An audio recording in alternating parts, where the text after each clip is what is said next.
A lot of this isn't going to make sense to you, and I'm sorry about that. I'm just going to start at the beginning, with the house.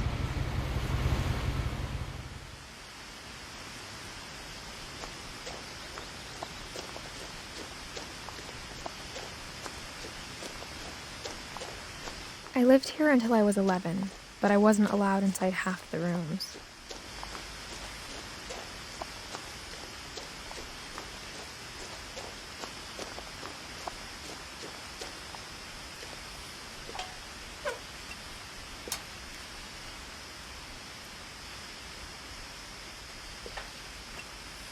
Inside the mailbox were bills from 7 years ago, marked urgent, open immediately.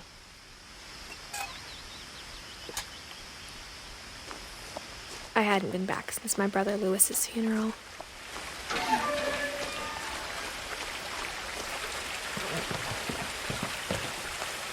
In her will, my mother left me a key, but didn't tell me what it unlocked. Maybe she thought I'd know, or she thought that the mystery would be enough to bring me back.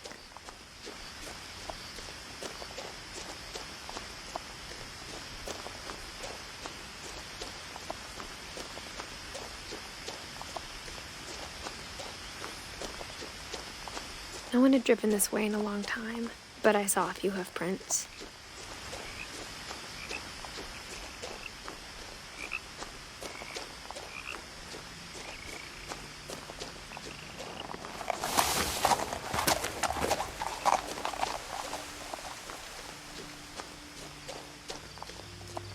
The truth is, even after I inherited the house, I never thought I'd come back to it. But now I had questions about my family that only the house knew the answers to. The house was exactly like I remembered it, the way I'd been dreaming about it.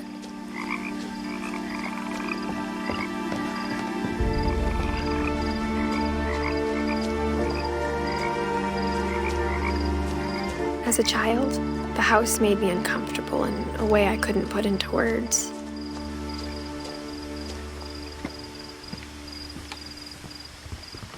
Now, as a 17-year-old, I knew exactly what those words were. I was afraid of the house.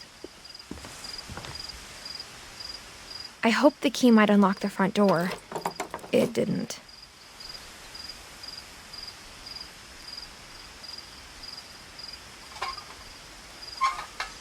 Looking in, I felt like the house itself had been waiting for me.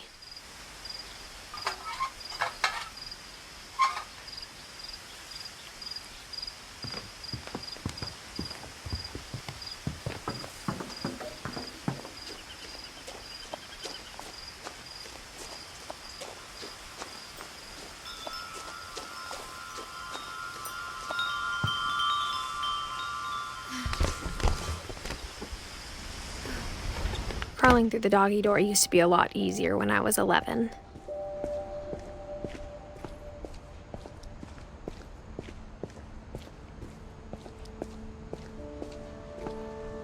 The power had been turned off the night we left. For the first time in years, I felt like I was home.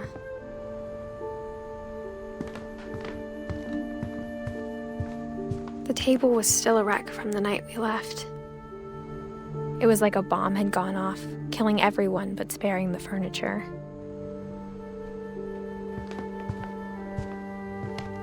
Nothing in the house looked abnormal. There was just too much of it, like a smile with too many teeth. Mom always told me to stay out of the basement, so I wasn't too surprised when the key didn't fit.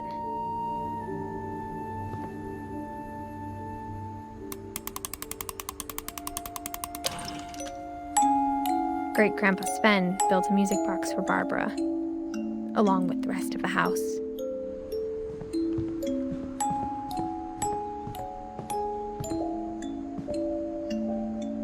After Milton disappeared, Mom sealed up all the bedrooms. Then Edie retaliated and drilled peepholes.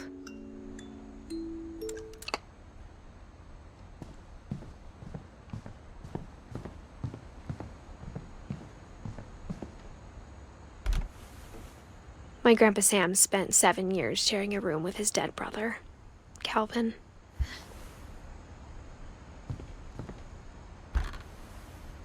As a kid, I just assumed every house had peepholes and sealed rooms you weren't allowed inside of.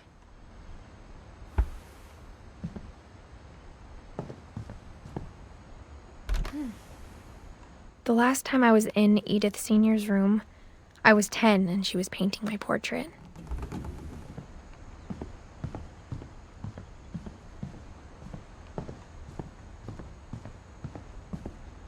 I spent a lot of time playing in Great Uncle Walter's room. I think my mom sometimes regretted not sealing it up. Lewis told me there were secret passages, but I never believed him.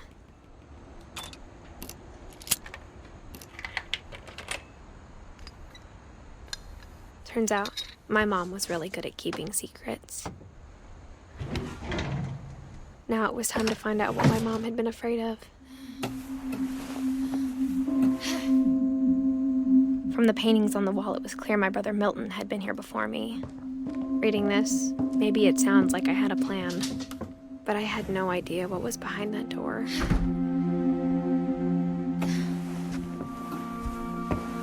Just like I had no idea where all this was gonna lead.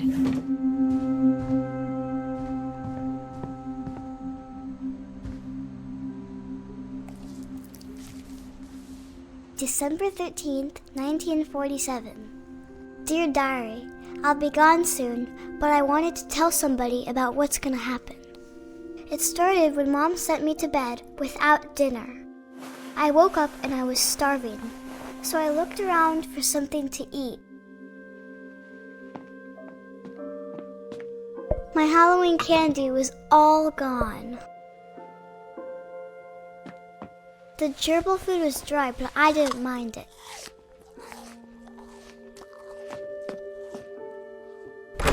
Mom, can I come out now? Sweetheart, it's late. Go to sleep.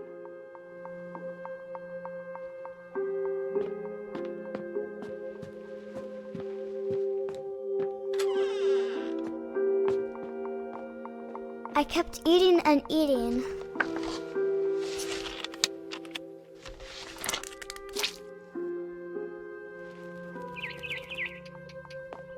I ate a lot of things that night.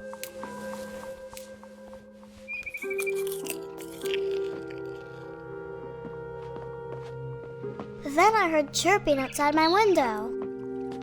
It was a barn swallow going back to her nest. I reached out for her.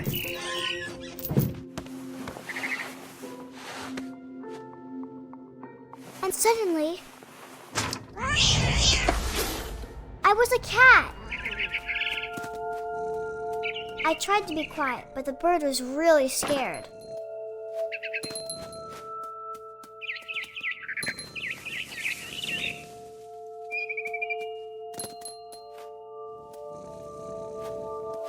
Mom and Dad didn't even look at me.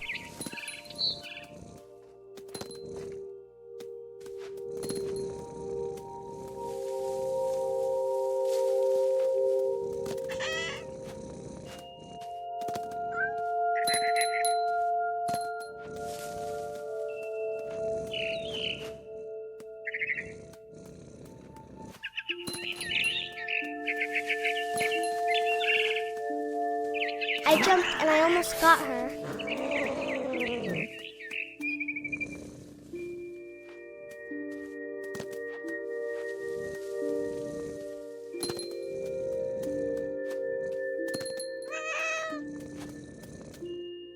I could tell she was getting really tired.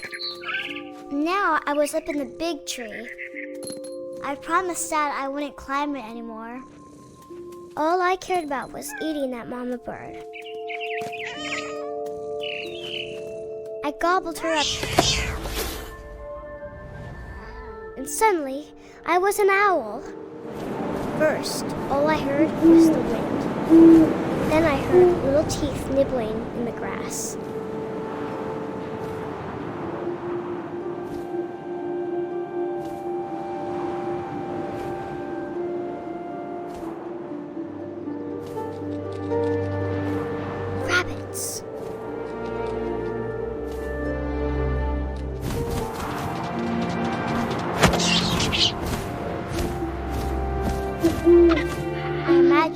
face looking up and seeing mine through my talons.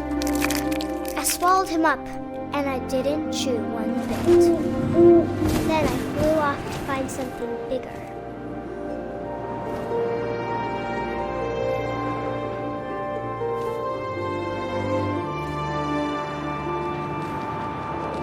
A mama rabbit.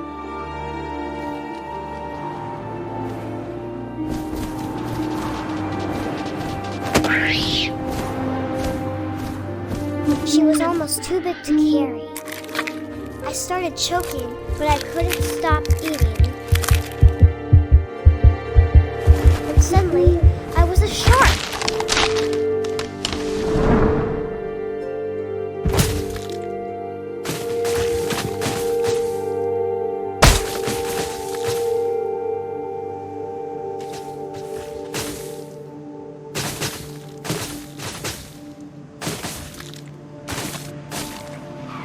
I rolled off a cliff and into the ocean. Now, I was hungrier than ever.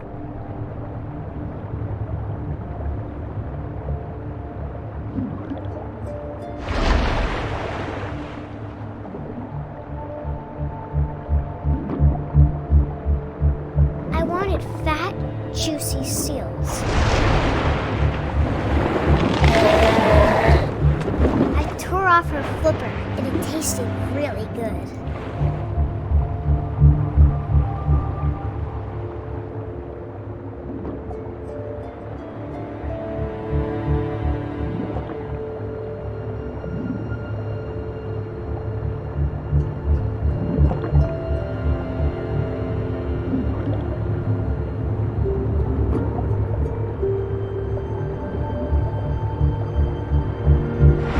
Grabbed on tight.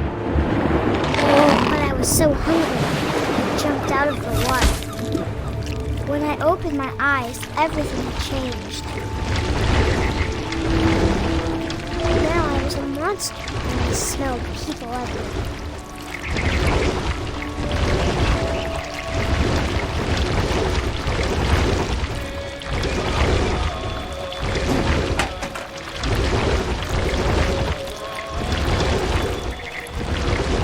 I was big, but I moved real quiet.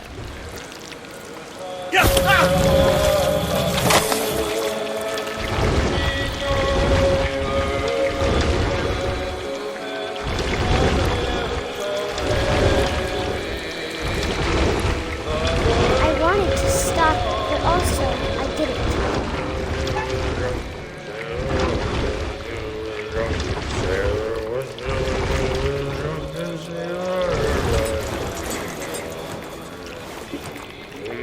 Belly with a rusty, belly with a rusty.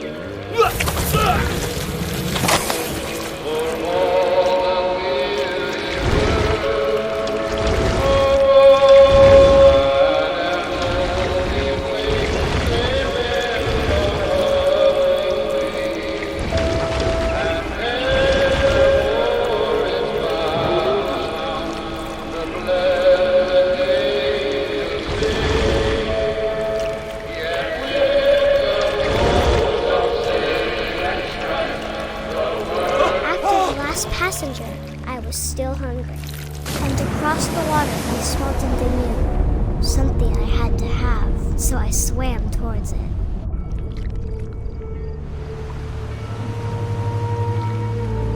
I slithered onto the sand, and the good smell went into an old pipe.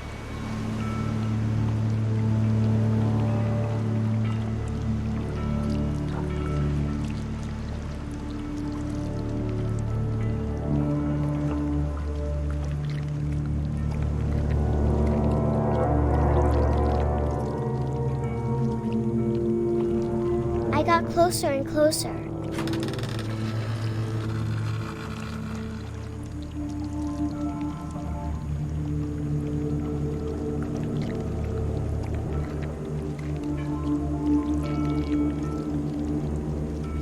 All my stomach started growling. And suddenly, I was me again. I held my breath for a long time, but I couldn't hear anything. I think it's waiting for me to fall asleep. But it's not going to wait much longer. It needs to feed, and we both know I will be delicious.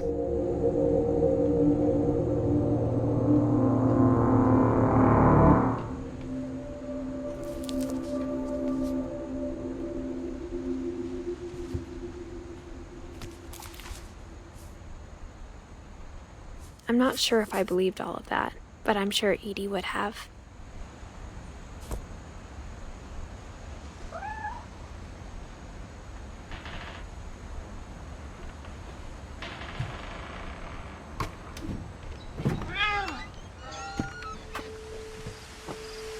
This will be obvious later, but my mom never told me any of these stories. Edie would have, but Mom didn't like bringing up the past. Though, when we adopted a stray kitten, she was the one who named it Molly.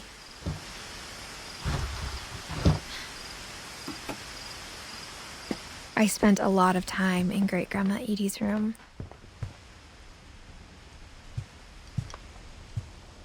Her room was like a museum.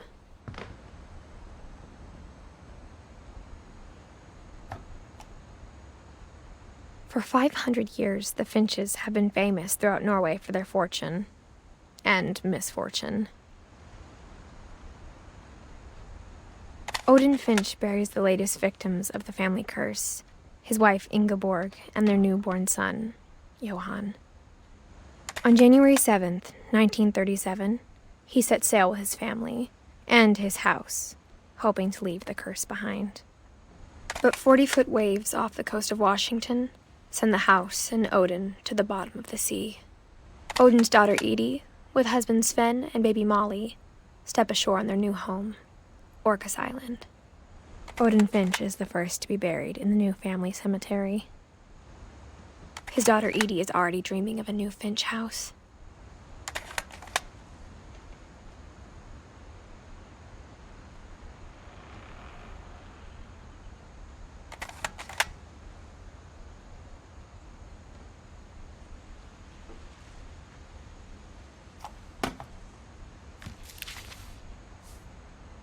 Whatever's wrong with this family, it goes back a long ways.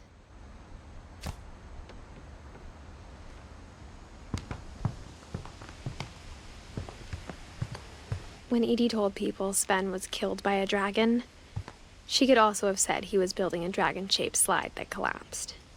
She could have, but she didn't.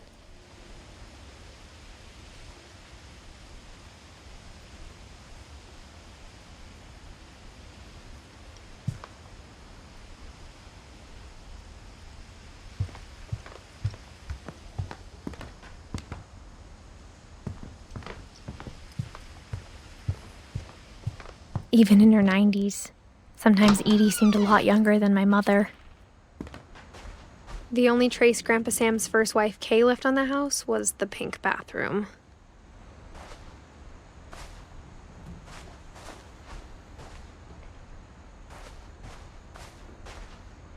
It was a pretty big trace.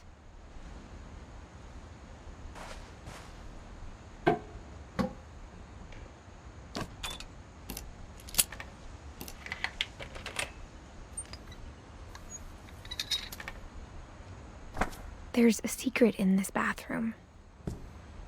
It's in the last place you would look. It isn't in the cupboard.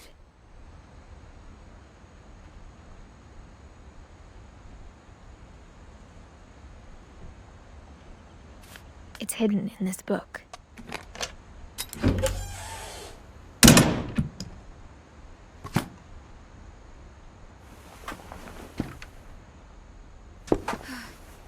Sven gave Sam an old camera he'd refurbished.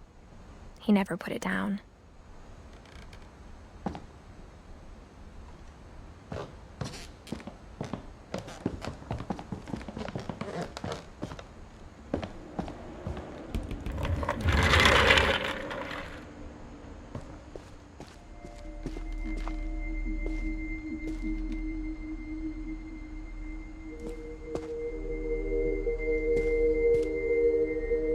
I knew Grandpa Sam had a twin, and that he never talked about him. I guess my grandpa didn't like history any more than my mom did.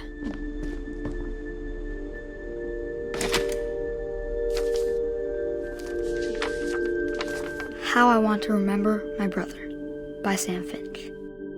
The thing I remember is that when he made up his mind, that was it.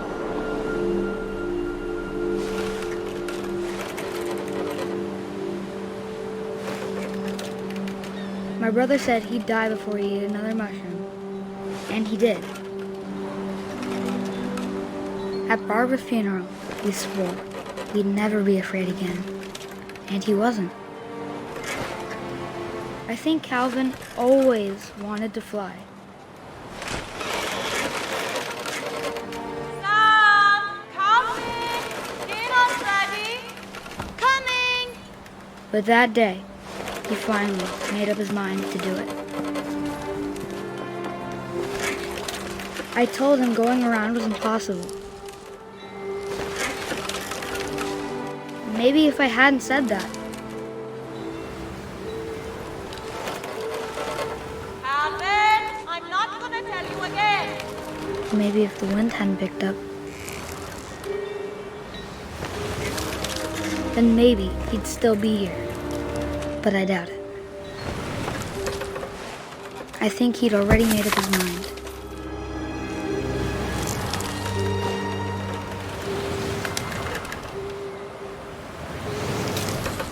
That's what I want to remember about my brother.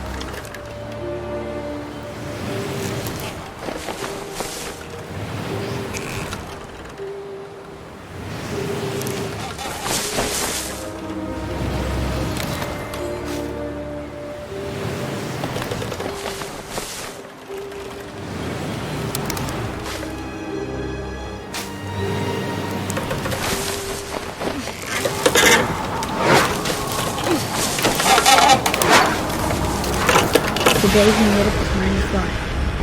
And he did.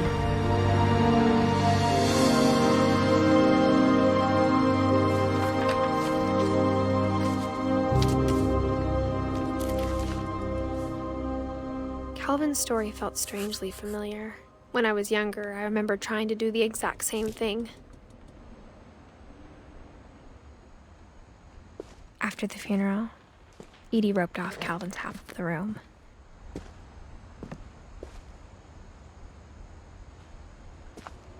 Mom said Grandpa Sam enlisted at 18 and never set foot in the room again.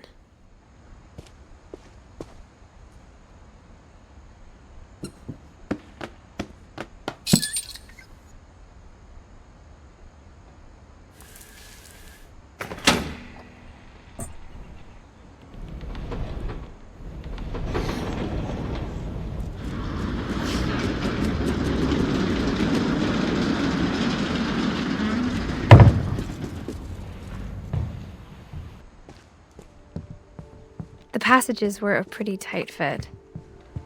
They'd obviously been built for smaller hands and bellies.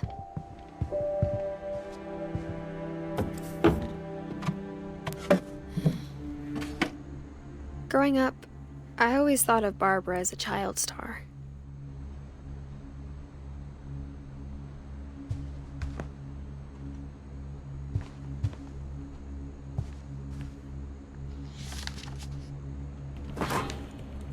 Of all the stories people wrote about Barbara's death, I'm surprised Edie saved this one.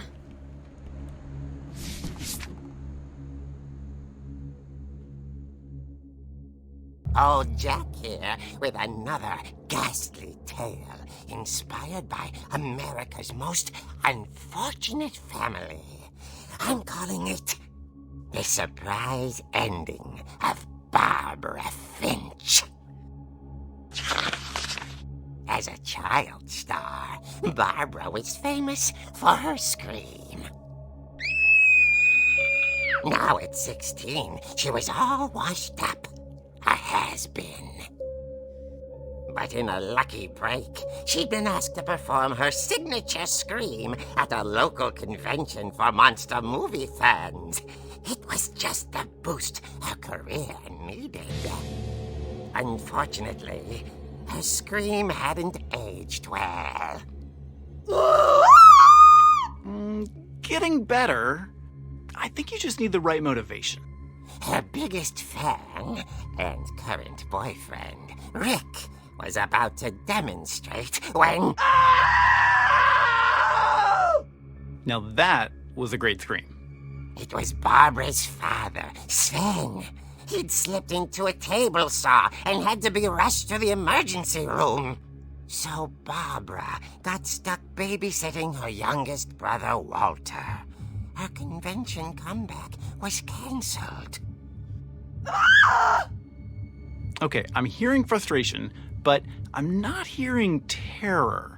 What if I tried... A gang of hoodlums in Halloween masks have been terrorizing Orcas Island tonight. Police are urging residents to... That came from the basement. You're right! Also, I loved your delivery on that. Why is your basement door locked? Because my dad likes making puzzles and secret passages. There's a key hidden in the music box. The secret is to keep winding and winding until finally the key pops out. Thanks, babe. I'll be back in a sec. 20 minutes later, Rick hadn't returned. So Barbara went to look for him, right on cue. She reached for the music box. And as she wound the key, she listened for Rick, but the house was silent.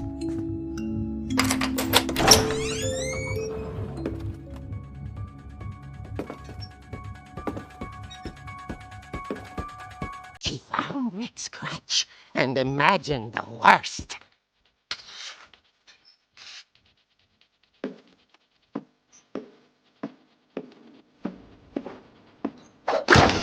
The gang's leader is the infamous Hookman killer, Dr. Carl Hamill, who impaled and then ate his family 10 years ago tonight.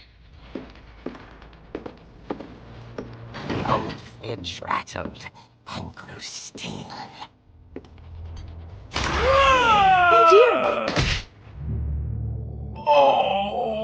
Rick? Barb, relax. I was just trying to scare you to help you find your scream. Well, I'm not scared, Rick. I'm furious. Then act furious. All I'm getting from you now is that you're hurt and confused and you're... She threw him out, but she kept a little something to remember him by. Barb, have you seen my other crutch? And she was still holding it when she fell asleep watching the late picture show. Hours later... Barbara! Walter, what's going on up there? Ah! Okay, I'm coming up, but if this is a trick, you're dead, Walter.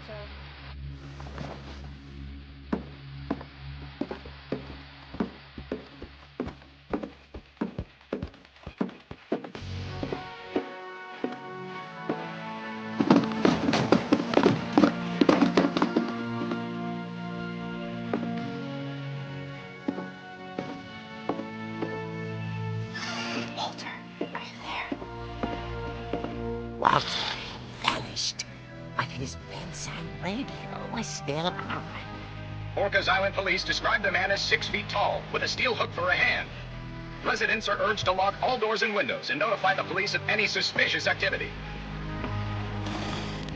Barbara turned, saw the hookman, and was speechless. He was quite smashing.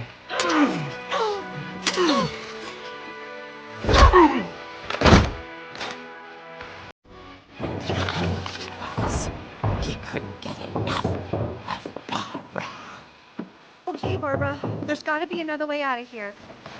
That night, she played her part beautifully.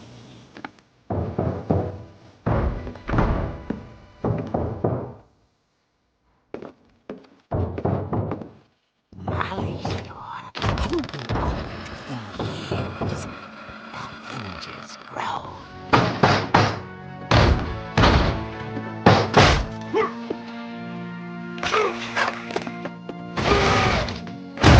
He wasn't moving, but she sensed the story might not be over yet.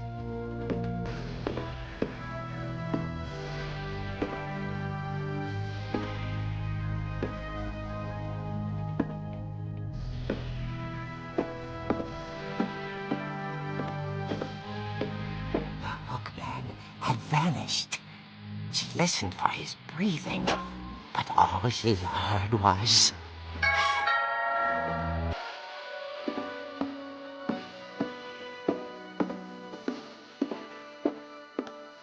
At the door, she whispered. It was coming from inside the house.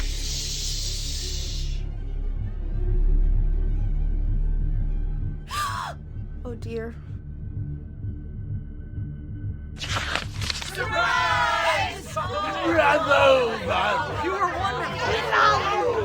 monsters had come to surprise her. For Barbara, it was a dream come true. Then she saw what kind of monsters they were, and she realized what was about to happen. She was going to be famous. And with her final breath, Barbara Finch gave the performance of her life.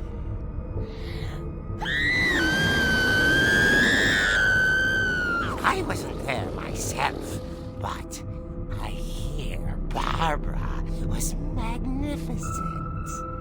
Poor girl. She had a taste for stardom. But unfortunately, so did her fans. Of course, the police blamed it all on poor Rick, who disappeared the same night.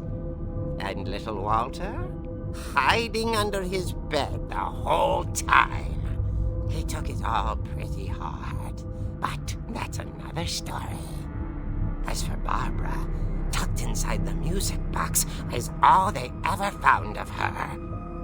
Her ear. Now that's what I call a real eerie tale.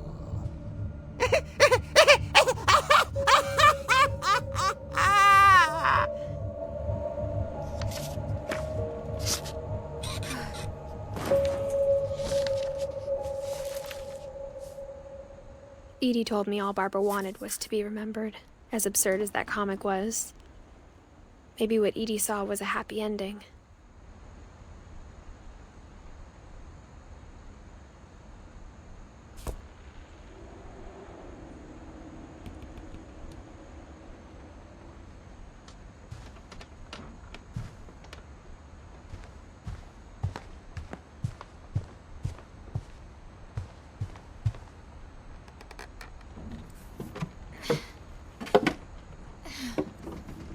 I guess now I know why Mom didn't like me playing with the music box.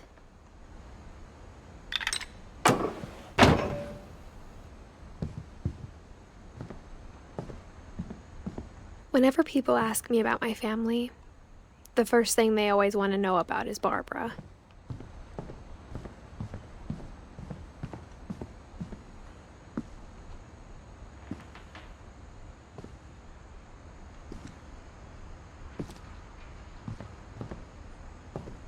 A lot of things got left behind in the whirlwind of that last night. My mom wasn't much of an optimist, but she never stopped believing that my brother Milton was alive.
Mom said the basement was off limits, unless I wanted another tetanus shot.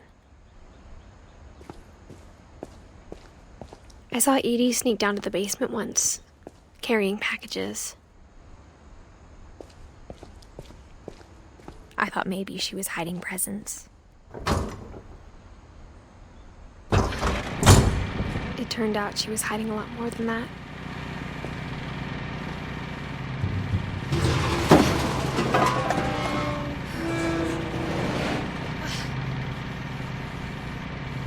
I remember asking Mom once about where Walter had gone. She said after Barbara died, he got as far away as he could.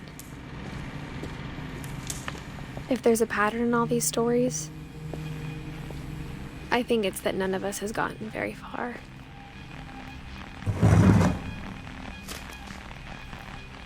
Goodbye, everyone. I can't believe I've been down here for 30 years. On that first day, after the shaking started, I didn't think I'd survive a week.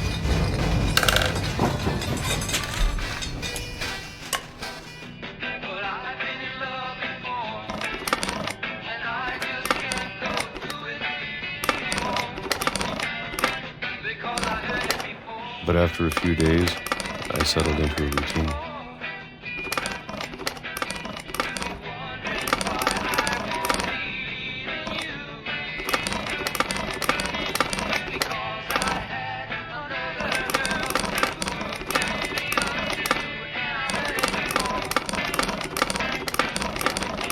That's what kept me sane.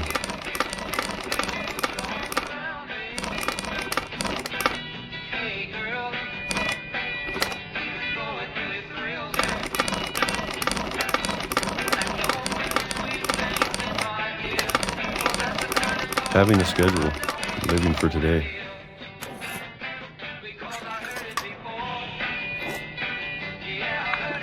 I always expected to be dead tomorrow. But if you wait long enough, you get used to anything.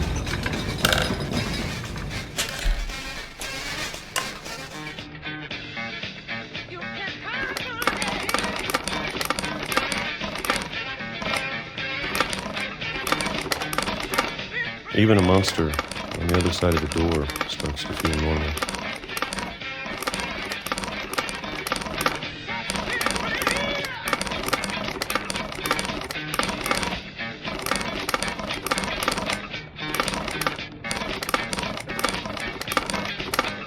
Almost friendly.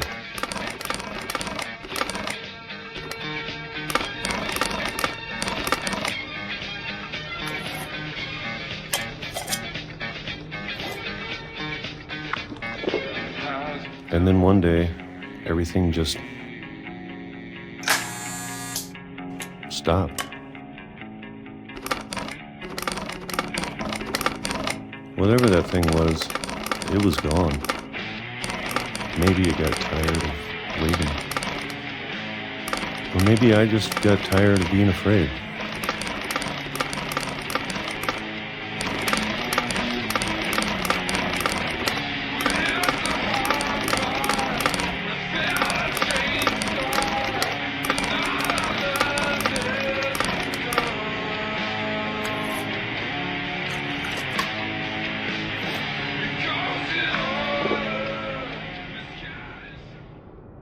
It's been a week now, the longest in 30 years. I'm done waiting. I have to leave while I still can.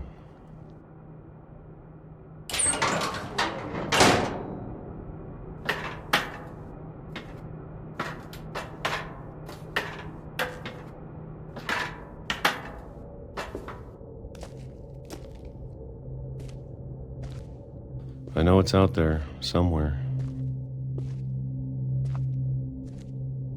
Whatever killed Barbara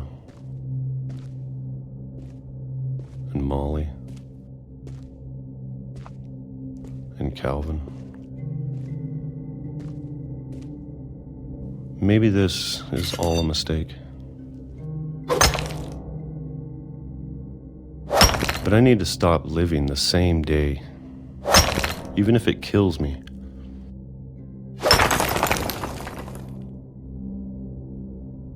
Whatever's out there, I want you to know I'm ready for it.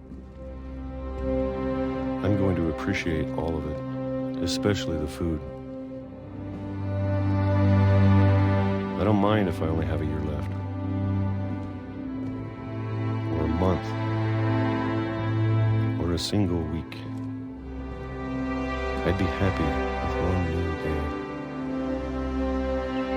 I can already imagine the sun on my face.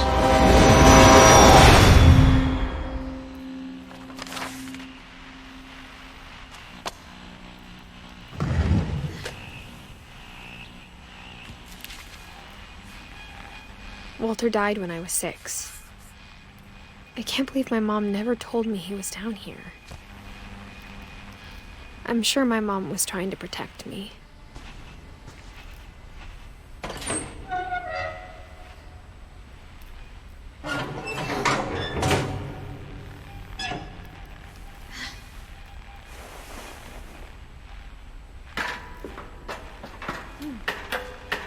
Maybe she was afraid I'd end up like Walter. But if she never told me about an uncle under the house, I can only imagine what else she was hiding. I don't want to make the same mistakes she made. Trying to bury something that's still alive. Now that there's only one of us left, or maybe 2, I thought it was time I heard the stories for myself and found out what happened to everyone else. But now I'm worried the stories themselves might be the problem. Maybe we believed so much in a family curse, we made it real.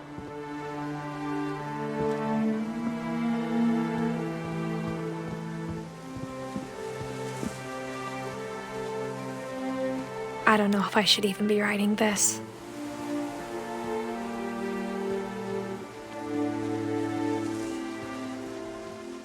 Maybe it'd be better if all this just died with me.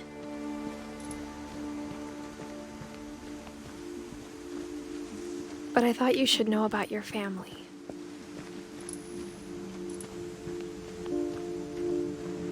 And the history you're a part of. Though to be honest, I feel as lost as you probably do right now.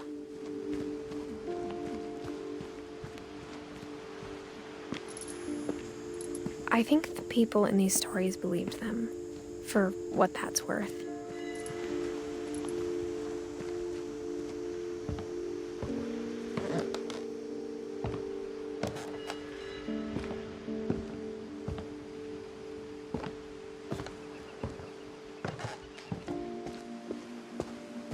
And when you look at the house, that history of imagination and stubbornness and madness, any of it seems possible.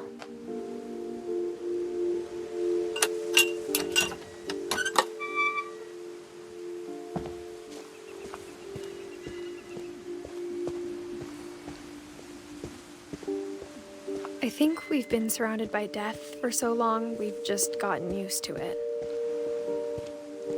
What kind of family finishes building a cemetery before starting the house?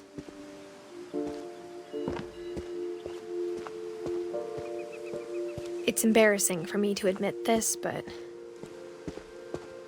the pet cemetery made me more uncomfortable than the human one. 3 of the gerbils were mine, and 2 had been my fault. Sven built the house, but it was Edie who designed the cemetery. I'm sure Odin's monument had been Edie's idea. My mom was always trying to move on, but for Edie, the past never went away.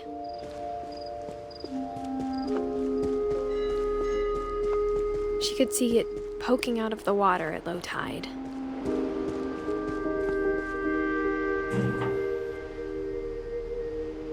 Edie said she dreamed about the old house every night.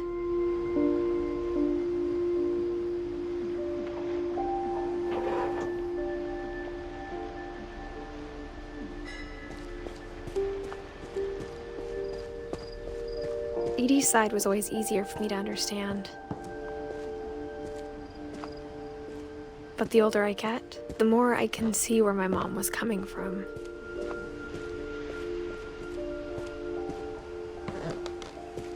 She lost 2 of her brothers, just like I did.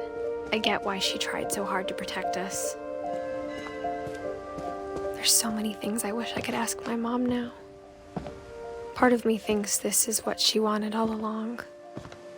For me to come back someday and find everything out for myself.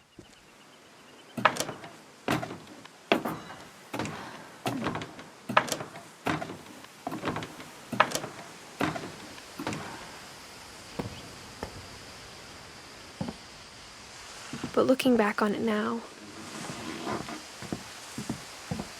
if she told me there was going to be so much climbing, I never would have come when I was 22 weeks pregnant.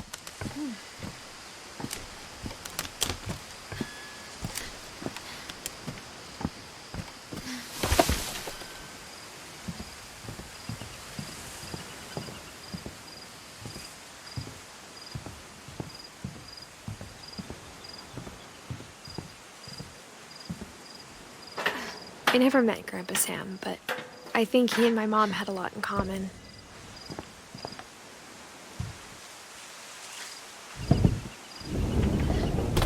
They were both pretty intense.